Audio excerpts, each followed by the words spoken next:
Ahmedabad airport પર auto rickshaw સળગાવી દેવામાં આવી। એરપોર્ટ પર રિક્ષા ચાલકોને કામ નહીં કરવા દેવામાં આવતા રિક્ષા સળગાવી દેવાઈ। વારંવાર રજૂઆત છતાં પણ કોઈ કાર્યવાહી ન કરાતા રિક્ષા સળગાવાઈ। અનેકવાર રજૂઆત છતાં નિરાકરણ ન આવ્યું અને તેના કારણે આ રિક્ષા સળગાવી અને વિરોધ કરવામાં આવ્યો છે।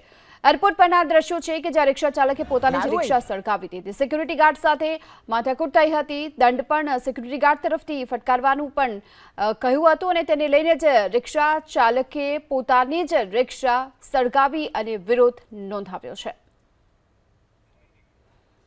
તો અમદાવાદ એરપોર્ટ પર વારંવારની રજૂઆત છતાં પણ કોઈ કાર્યવાહી ન કરાતા રિક્ષા ચાલકે પોતાની જ રિક્ષા સળગાવી હોવાની વાત સામે આવી રહી છે અને વારંવાર રજૂઆત છતાં પણ કોઈ કાર્યવાહી કરવામાં નથી આવી અને એરપોર્ટ પર રિક્ષા ચાલકોને કામ ન કરવા દેવામાં આવતા પોતાની જ રિક્ષાને સળગાવી નાખી।